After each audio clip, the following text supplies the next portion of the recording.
کوشش کیجیے عمران خان کے خلاف کرپشن کے کیسز نکالے جائیں. میری بھی ایک دو ملاقاتیں ہوئی کہ جناب آپ تو بڑی سٹوریز کرتے ہیں.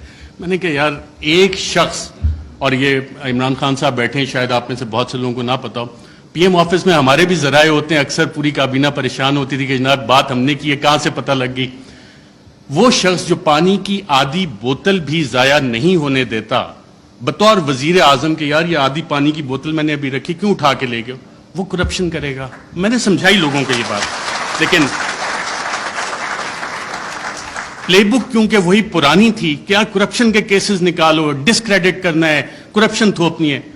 مسٹر اے بی سی کا فلانا دوست ہے, اس سے نکال کے لاؤ. کچھ نہیں, آج 2.25 مہینے ہو گئے, کوئی کرپشن نہ نکلے گا. عمران خان کا کرپشن کا کیس نہیں نکل سکتا, نہ نکلے گا.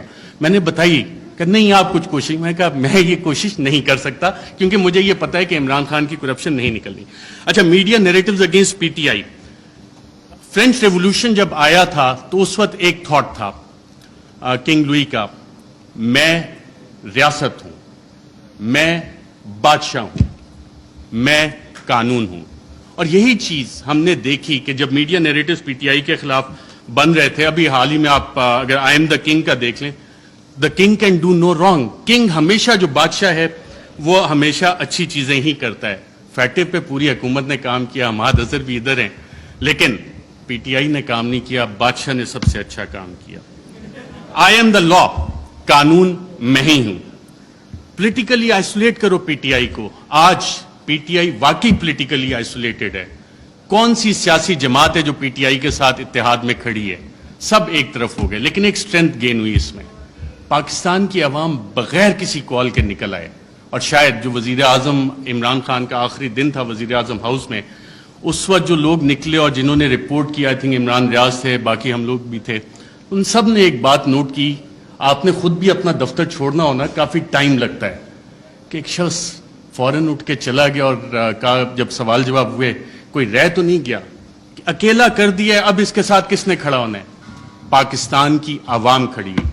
یہ وہ ڈفرینٹ فیکٹر تھا, چینج تھی, جس کو کسی بھی سازشی نے کیٹر نہیں کیا ہوا تھا. یہ وہ ویریبل تھا, عوام کا ویریبل تھا, جس کی وجہ سے یہ چیزیں. میں کوئکلی تھوڑا سا 2 منٹ اگر آپ کی اجازت ہو تو سائفر کے اوپر بھی بات کرنا چاہوں گا. سائفر پہ بھی میڈیا نیریٹیوز بڑے بڑے مزے کے بنے, اس پہ اور ڈیبیٹ بھی ہو سکتی تھی, کافی مزے کی چیزیں تھی. پہلا کیا بنا جی, پہلی میڈیا نے رپورٹ کرنا شروع کیا اور باقاعدہ یہ بتایا گیا کہ جی سائفر تو ایگزسٹ ہی نہیں کرتا, سائفر نام کی تو کوئی بلا ہی نہیں ہے. پھر دوسری چیزیں, میڈیا کی یہ سٹوریز آئیں اور ریکارڈ کے اوپر موجود ہیں, پرنٹ کیے ہیں, ٹی وی پروگرامز ہیں, کہ سائفر تو یہ ایزمپشنز پہ بیسڈ ہے. وہ ایزمپشنز ہیں ہمارے ایمبیسڈر کی یا کس کی. پھر یہ بھی کہانیاں میڈیا میں آئیں کہ جی یہ تو فارن آفس میں خود ہی پی ٹی آئی والوں نے بیٹھ کے بنا لیا ہے, یہ تو شاہ محمود قریشی نے خود ہی بیٹھ کے بنا لیا ہے. پھر جب وہ بھی ساری چیزیں, کیونکہ سائفر ایگزسٹ کرتا تھا, سائفر موجود تھا, پھر کہا گیا جی کانسپریسی کا ایویڈنس کوئی نہیں ہے. اچھا, پھر عمران خان بطور وزیر اعظم, میرا خیال وہ کرکٹ کھیل رہے تھے, اور جب انہوں نے کہا تھا کہ مینٹلی میں اسٹرانگ ہوں, تو بہت سے لوگوں نے انڈر ایسٹیمیٹ کیا. انہوں نے کابینہ کی بھی کمیٹی بلائی, کابینہ کی اسپیشل کمیٹی غالباً 30 مارچ کو ہوئی.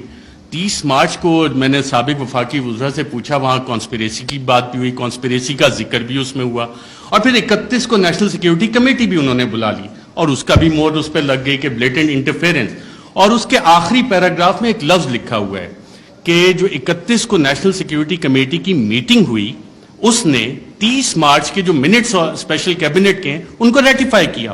اب 30 مارچ کو آپ سب وفاقی وزراء جو اس میں بیٹھے تھے, اس وقت کے وزیر اعظم اس میں بیٹھے تھے, ان سب نے کانسپریسی اور سازش کا لفظ اس میٹنگ میں ذکر کیا. یہ میرے ذرائع نے مجھے بتایا ہے, آپ سبھی یہاں پہ بیٹھے ہیں, اگر کسی نے کانٹراڈکٹ کرنا ہے تو سابق وزیر اعظم خود بیٹھے ہیں, وہ کر سکتے ہیں کہ 30 مارچ کو جو اسپیشل کیبنٹ میٹنگ تھی اس میں سازش کا ذکر ہے. بالکل سازش کا, میں ایز اے جرنلسٹ کلیم کر رہا ہوں.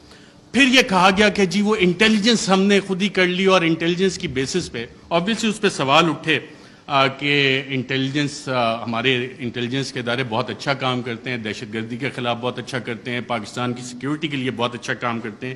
لیکن مسئلہ یہاں پہ آتا ہے کہ جب انہیں ڈریگ کیا جائے سیاسی معاملات میں, اور یہ کہا جائے کہ جی انویسٹیگیشنز ہوئیں, کون سی انویسٹیگیشنز, یہ سوال ہوا ہے. اب ریجیم چینج میں انٹیلیجنس کا ایک بنیادی کردار ہوتا ہے, انٹیلیجنس انفارمیشن کا بنیادی کردار ہوتا ہے. اگر آپ اگلی سلائڈ کریں ذرا, Colin Powell, US secretary of state,